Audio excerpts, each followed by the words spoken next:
नमस्कार, स्वाद विश्वमध्ये आपलं स्वागत। आज आपण साऊथ इंडियामध्ये करतात तसं सांबर फक्त एका कुकरमध्ये कसं करायचं ते बघतोय। बऱ्याचदा सांबर करताना भाज्या खूप जास्त शिजतात किंवा मग कच्च्या राहतात। तर आज आपण भाज्या शिजवायची थोडी वेगळी पद्धत बघतोय। त्यामुळे भाज्या खूप लवकर शिजतील, जास्त वेळ लागणार नाही, भाज्यांची चव सांबरमध्ये व्यवस्थित उतरेल आणि लहान असो किंवा मोठे त्यांना भाज्या खाऊ घालण्याचा हा एक चांगला पर्याय आहे। तर चला व्हिडिओला सुरुवात करूया। तर आता सगळ्यात आधी एका कुकरमध्ये अर्धा कप तूर डाळ घ्यायची। तुरीची डाळ 2 ते 3 वेळा पाण्याने स्वच्छ धुवून घ्यायची। त्यानंतर यामध्ये साधारण 1.5 ते 2 कप पाणी घालायचं किंवा डाळीच्या वरती 1 इंचभर पाणी असायला हवं। त्यामध्ये 2 मध्यम आकाराचे टोमॅटो बारीक चिरून घालायचे। टोमॅटो व्यवस्थित असे पिकलेले असावे म्हणजे मग सांबरला छान चव येते। त्यासोबतच यामध्ये एक छोट्या आकाराचा किंवा असा वाटीभर चिरलेला कांदा घ्यायचा। कांदा बारीक चिरून घ्यायचा। इथं तुमच्याकडे जर जे सांबरसाठी छोटे छोटे कांदे मिळतात त्यांना सांबर ऑनियन म्हणतात, ते असतील तर तुम्ही तेही घेऊ शकता। 6 ते 7 असे सांबर ऑनियन घेतले तरीही चालतील। त्यानंतर यामध्ये पाव चमचा हळद, पाव चमचा हिंग, 1 चमचा तेल। आता यानंतर कुकरचं झाकण लावायचं आणि मध्यम गॅसवरती कुकरच्या 4 ते 5 शिट्ट्या करून घ्यायच्या। आता इथं कुकरच्या 4 शिट्ट्या झाल्यात, प्रेशर पूर्णपणे रिलीज झालंय। कुकरचं झाकण काढायचं आणि ही जी डाळ आहे ती आता व्यवस्थित घोटून घ्यायची।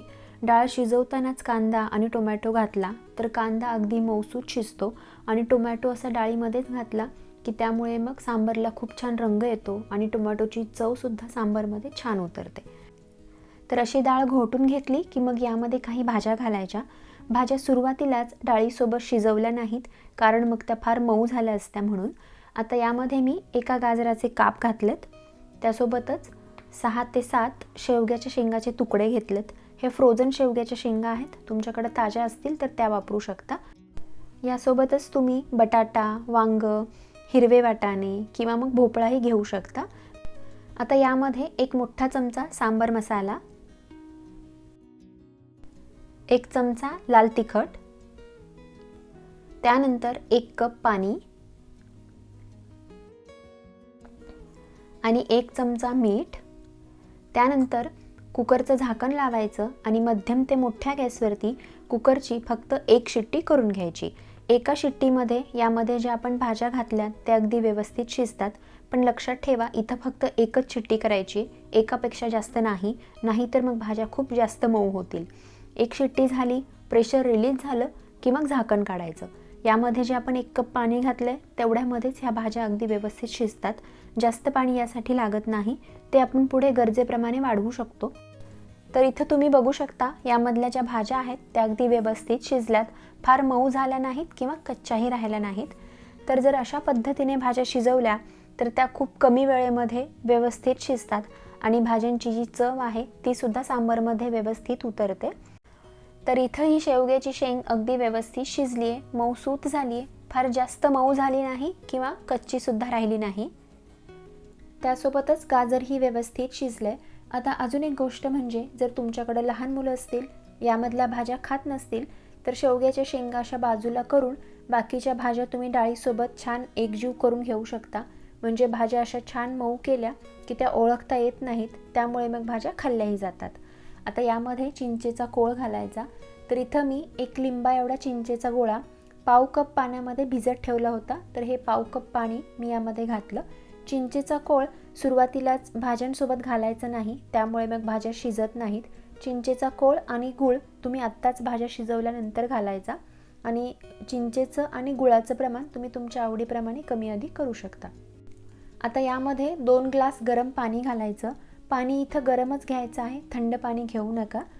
आता इथं मला सांबर थोडं पातळ आवडतं म्हणून मी 2 ग्लास पाणी घेतलंय, पण तुम्ही सांबरची कन्सिस्टन्सी बघून ठरवा की तुम्हाला कितपत पाणी लागेल। तर आता इथं डाळ आणि भाज्या व्यवस्थित शिजल्यात, सांबर तयार आहे। फक्त यासाठी लागणारी फोडणी आपण करून घेऊ। त्यासाठी हे सांबर बाजूच्या गॅसवर उकळत ठेवायचं आणि त्यासाठी लागणारी फोडणी करून घ्यायची। तर इथे एका तडका पॅनमध्ये 4 चमचे तेल गरम करत ठेवले।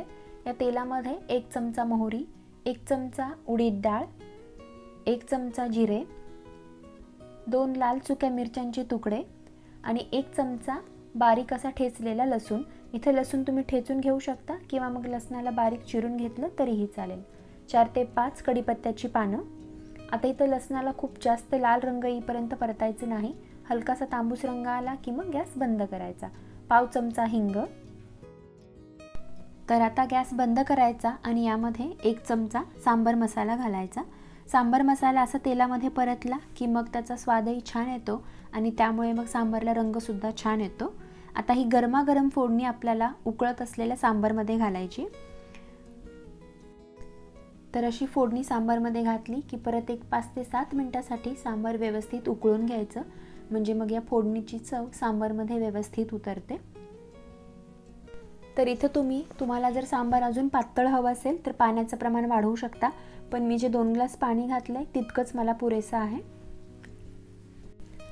आता यावर बारीक चिरलेली कोथिंबीर घालायची आणि आपण सुरुवातीला 1 चमचा मीठ घातलं होतं, त्यानंतर 2 ग्लास पाणीही घातलं, त्यामुळे मग आपल्याला यामध्ये अजून एक अर्धा चमचा मीठ घालावं लागेल.